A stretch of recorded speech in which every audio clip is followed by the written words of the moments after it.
선지자 이사야가 활동하던 시기에 북왕국 이스라엘은 아수르에 멸망당합니다. 북왕국을 정복한 아수르는 그 여세를 몰아서 남왕국 유다까지 침공했습니다. 유다와 예루살렘의 운명이 바람 앞에 등불처럼 위태로웠습니다. 유다 백성들은 자기들을 구원해줄 메시아를 기다렸습니다. 그들은 뛰어난 전쟁 영웅이 나타나서 나라를 구할 것을 기대했습니다. 능력이 출중한 슈퍼히어로가 나타나서 외적을 물리치고 백성들을 구해줄 것을 기대했습니다. 이때 이사야는 하나님의 성령에 감동되어 장차 오실 메시아의 모습을 미리 보았습니다. 그런데 하나님께서 이사야에게 보여주신 메시아는 백성들의 기대와는 전혀 달랐습니다. 이사야는 메시아의 모습을 이렇게 예언합니다. 우리가 전한 것을 누가 믿었느냐? 여호와의 팔이 누구에게 나타났느냐? 그는 주 앞에서 자라나기를 연한 순 같고 마른 땅에서 나온 뿌리 같아서 고운 모양도 없고 풍채도 없은즉 우리가 보기에 흠모할 만한 아름다운 것이 없도다. 그는 멸시를 받아 사람들에게 버림받았으며 간고를 많이 겪었으며 질고를 아는 자라 마치 사람들이 그에게서 얼굴을 가리는 것 같이 멸시를 당하였고 우리도 그를 귀히 여기지 아니하였도다. 그는 실로 우리의 질고를 지고 우리의 슬픔을 당하였거늘 우리는 생각하기를 그는 징벌을 받아 하나님께 맞으며 고난을 당한다 하였노라. 그가 찔림은 우리의 허물 때문이요 그가 상함은 우리의 죄악 때문이라. 그가 징계를 받음으로 우리는 평화를 누리고 그가 채찍에 맞음으로 우리는 나음을 받았도다. 우리는 다 양 같아서 그릇 향하여 각기 제 길로 갔거늘 여호와께서는 우리 모두의 죄악을 그에게 담당시키셨도다. 그가 곤욕을 당하여 괴로울 때도 그의 입을 열지 아니하였으며 마치 도성으로 끌려가는 어린 양과 털 깎는 자 앞에서 잠잠한 양같이 그의 입을 열지 아니하였도다. 그는 곤욕과 신문을 당하고 끌려갔으나 그 세대 중에 누가 생각하기를 그가 살아있는 자들의 땅에서 끊어지면 마땅히 형벌받을 내 백성의 허물 때문이라 하였으리요. 그는 강포를 행하지 아니하였고 그의 입에 거짓이 없었으나 그의 무덤이 악인들과 함께 있었으며 그가 죽은 후에 부자와 함께 있었도다. 여기서 이사야는 메시아를 고난받는 종으로 묘사했습니다. 이 예언대로 예수님은 사람들에게 멸시를 당하였고 주먹으로 얻어맞았고 손바닥으로 얻어맞았고 지팡이로 얻어맞았고 채찍에 맞으셨습니다. 예수님의 얼굴은 사람들이 몰라볼 정도로 사람들이 놀랄 정도로 퉁퉁 붓고 찢어지고 일그러졌습니다.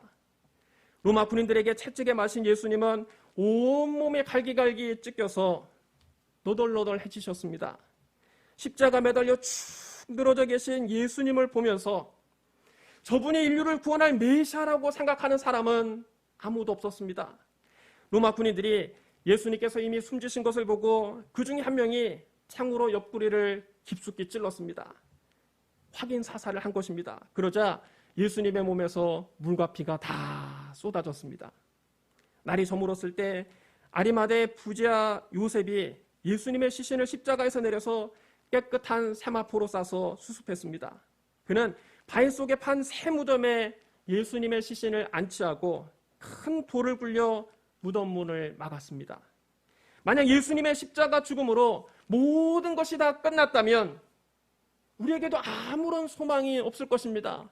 우리가 이 주일 아침에 모여서 예배드릴 이유가 없을 것입니다. 그러나 예수님의 죽음 뒤에는 기가 막힌 반전이 있습니다.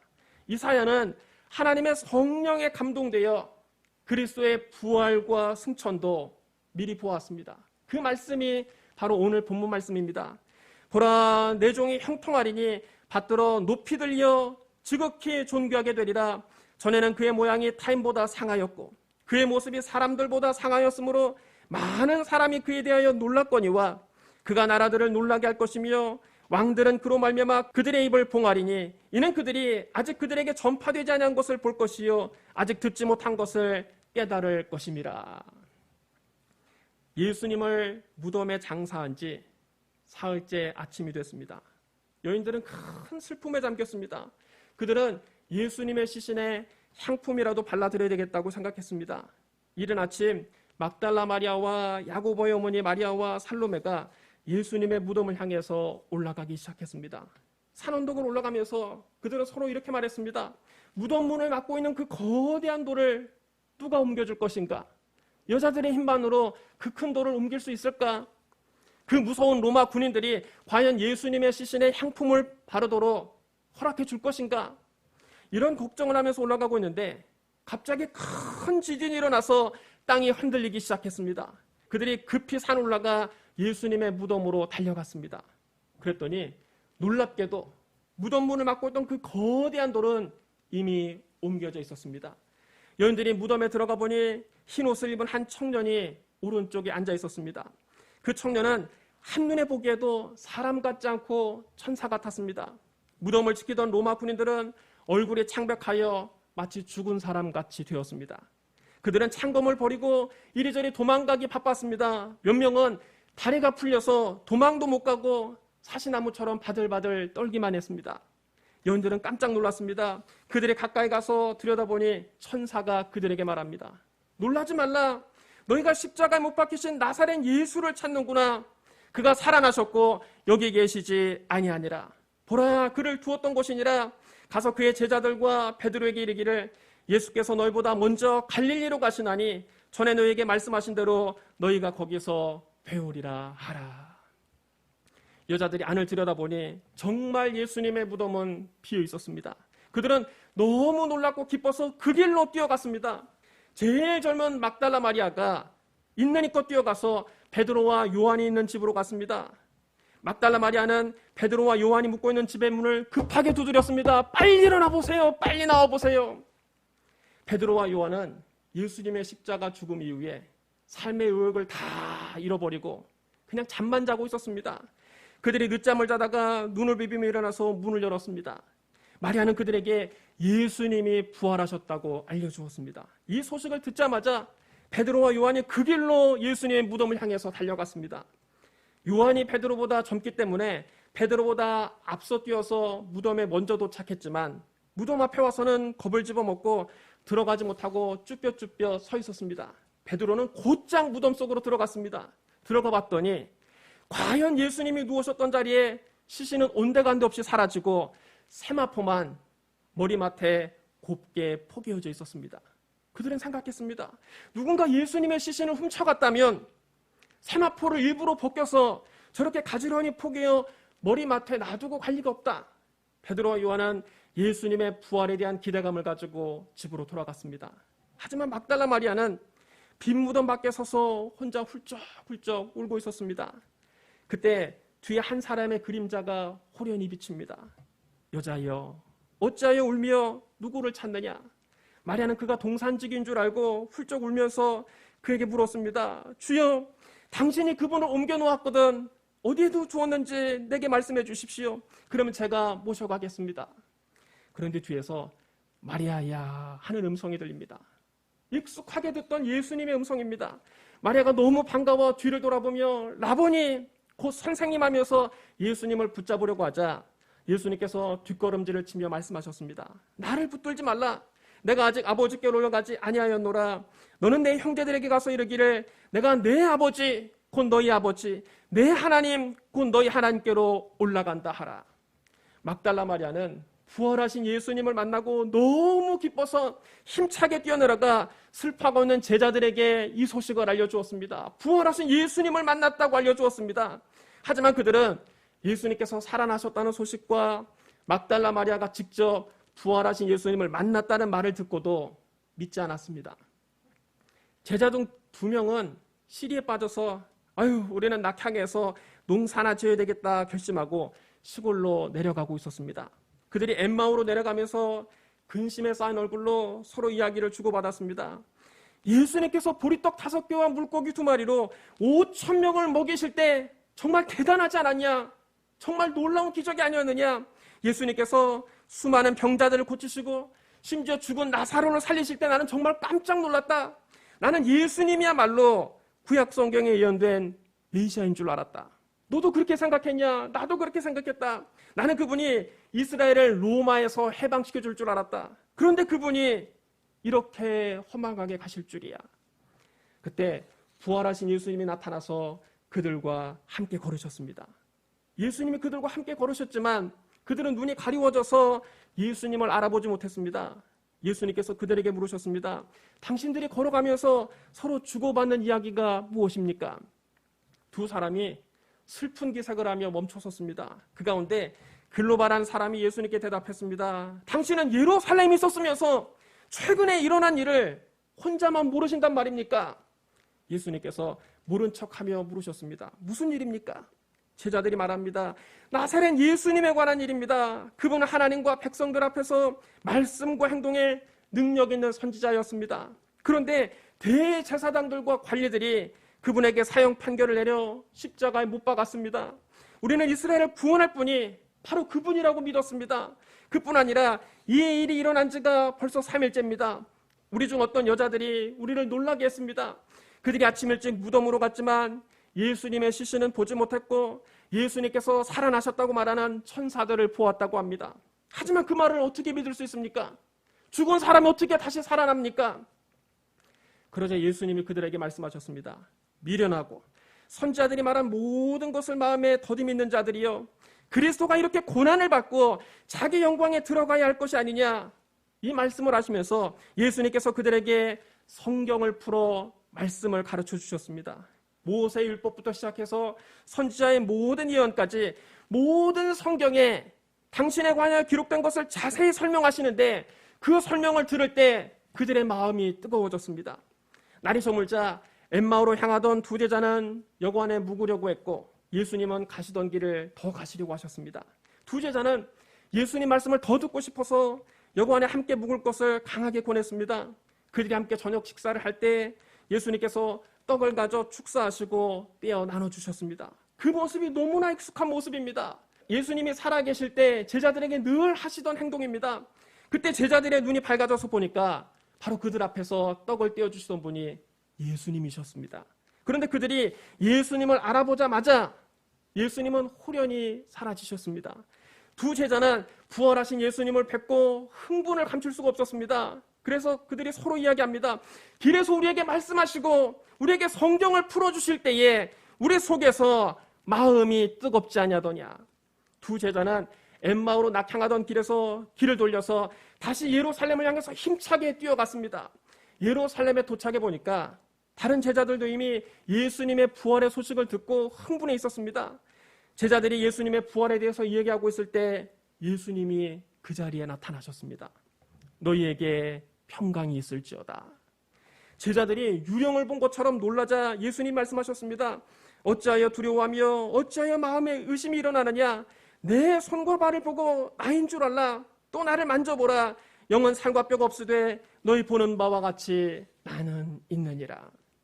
그들이 너무 기뻐하면서도 오히려 믿지 못하자 예수님이 그들에게 물으셨습니다. 여기 무슨 먹을 것이 있느냐? 제자들이 구운 생선 한 토막을 갖다 드렸더니 예수님께서 그들 앞에서 그것을 다 잡수셨습니다. 그 자리에 도마가 없었습니다. 뒤늦게 돌아온 도마에게 제자들이 흥분해서 말했습니다. 우리가 부활하신 주님을 만났다. 부활하신 주님이 우리에게 나타나셨다. 그러자 도마가 그들을 한심하다는 듯이 쳐서 니들 다 돌았구나. 야, 죽은 사람이 어떻게 살아날 수가 있느냐. 나는 그의 손의 못자국을 보고 내 손가락을 그 못자국에 넣어보고 내 손을 그의 옆구리에 넣어보지 않고는 믿지 않겠노라. 여드레 후에 도마가 제자들과 함께 있을 때 예수님이 또 제자들에게 나타나셨습니다. 너희에게 평강이 있을지어다. 이날 예수님이 특별히 도마에게 말씀하셨습니다. 도마야, 네 손가락을 이리 내밀어 내 손을 보고 네 손을 내밀어 내 옆구리에 넣어보라. 그리하여 믿음 없는 자가 되지 말고 믿는 자가 되라. 도마가 민망해서 어쩔 줄 몰랍니다. 도마가 그 자리에 넙죽 엎드려서 주님께 고백했습니다. 나의 주님이시여 나의 하나님이십니다. 그러자 예수님 말씀하셨습니다. 너는 나를 본고로 믿느냐? 보지 못하고 믿는 자들은 복되도다. 그 후에 7명의 제자들이 부활하신 예수님을 만나기 위해서 갈릴리로 갔습니다. 그들이 예수님을 기다리다 보니까 시간이 안 가고 무료했습니다. 그리고 베드로가 말합니다. 나는 물고기나 좀 잡으러 가야 되겠다. 제자들 대부분 갈릴리 어부 출신입니다. 그들이 옛날 실력을 한번 발휘해 보려고 했는데 그들의 마음과는 달리 밤새도록 한 마리도 잡지 못했습니다. 날이 밝아지려고 할 때 안개가 자욱한 저 해변에서 한 사람이 나타나서 그들에게 묻습니다. 얘들아, 너희에게 고기가 있느냐? 없나이다. 그물을 배 오른편에 던지라. 그리하면 잡으리라. 제자들이 그 말씀대로 했더니 물고기가 너무 많이 잡혀서 그물을 들어올릴 수 없을 지경입니다. 주님이시다. 요한이 자기도 모르게 이 말을 내뱉었습니다. 그 말을 듣자마자 베드로가 자기 겉옷을 걸쳤더니 그 길로 물속으로 뛰어들어 헤엄을 쳐서 해변으로 나갔습니다. 다른 제자들은 그물을 끌고 배를 타고 해변으로 나왔는데 해변에 나와봤더니 예수님께서 이미 숯불에 떡과 고기를 구워놓고 그들을 기다리고 계셨습니다. 예수님께서 허기진 제자들을 위해서 손수 아침 식사를 차려주신 것입니다. 그들이 아침 식사를 다 마치자 예수님께서 시몬 베드로에게 물으셨습니다.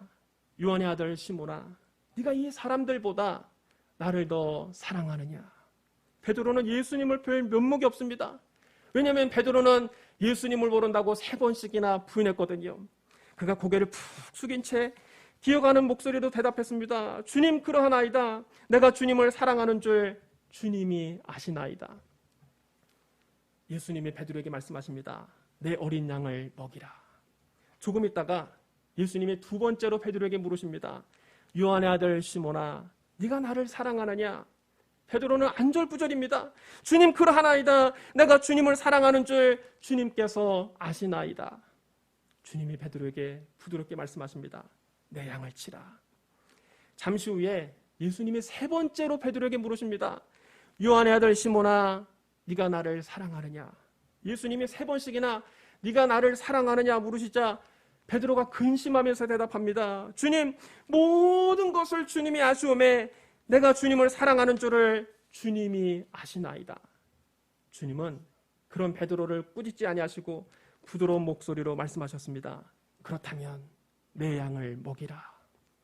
베드로는 예수님을 모른다고 3번 부인했는데 예수님은 베드로에게 3번 사랑을 고백하게 하셔서 베드로의 상처 입은 마음을 그 자리에서 치유해 주셨습니다. 그리고 다시 주님을 위해서 일할 수 있도록 2번째 기회를 주셨습니다.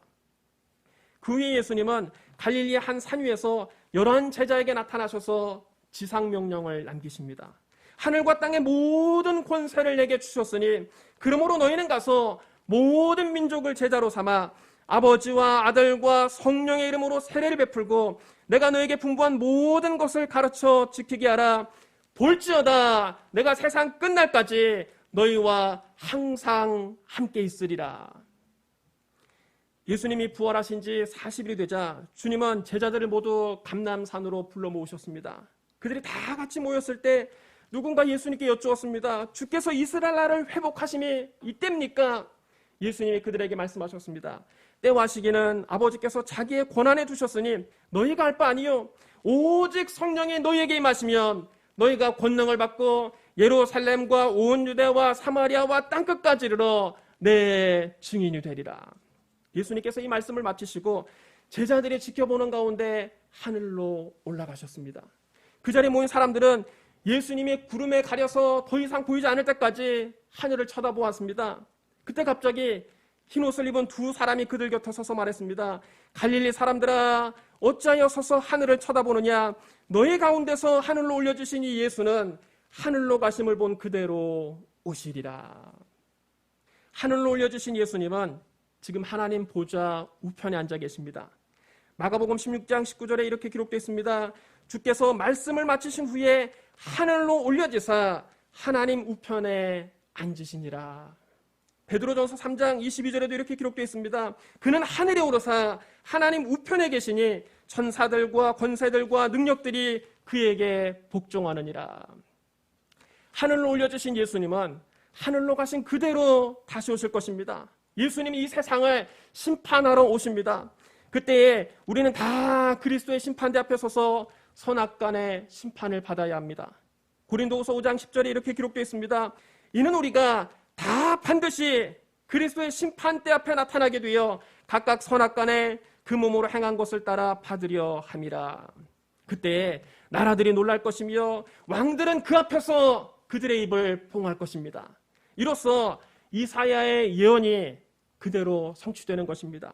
보라, 내 종이 형통하리니 받들어 높이 들려서 지극히 존귀하게 되리라. 전에는 그의 모양이 타인보다 상하였고 그의 모습이 사람들보다 상하였으므로 많은 사람이 그에 대하여 놀랐거니와 그가 나라들을 놀라게 할 것이며 왕들은 그로 말미암아 그들의 입을 봉하리니 이는 그들이 아직 그들에게 전파되지 아니한 것을 볼 것이요 아직 듣지 못한 것을 깨달을 것임이라. 사랑하는 성도 여러분, 2000년 전 오신 예수님은 고난받는 종으로 오셨습니다. 주님 우리를 구원하기 위해서 하늘 영광을 버리고 이 땅에 오셨습니다. 주님 우리 대신 십자가를 지시고 우리의 모든 죄를 사하셨습니다. 그러나 주님의 죽음으로 모든 것이 끝난 것이 아닙니다. 그리스도는 장사한 지 사흘 만에 죽은 자 가운데서 다시 살아나셨습니다. 주님은 하늘에 오르사 전능하신 하나님 우편에 앉아 계시다가 거기로부터 산자와 죽은 자를 심판하러 오십니다. 다시 오실 예수님은 영광의 주로 오십니다. 예수 그리스도께서 십자가에 죽기까지 당신을 낮추시자 아버지 하나님께서 그를 지극히 높여주셨습니다. 빌립보서 2장 5절로 11절에 이렇게 기록되어 있습니다. 너희 안에 이 마음을 품으라. 곧 그리스도 예수의 마음이니 그는 근본 하나님의 본체시나 하나님과 동등됨을 취할 것으로 여기지 아니하시고 오히려 자기를 비워 종의 형체를 가지사 사람들과 같이 되셨고 사람의 모양으로 나타나사 자기를 낮추시고 죽기까지 복종하셨으니 곧 십자가에 죽으심이라. 이러므로 하나님이 그를 지극히 높여 모든 이름 위에 뛰어난 이름을 주사 하늘에 있는 자들과 땅에 있는 자들과 땅 아래에 있는 자들로 모든 무릎을 예수 이름에 꿇게 하시고 모든 입으로 예수 그리스도를 주라 시인하여 하나님 아버지께 영광을 돌리게 하셨느니라.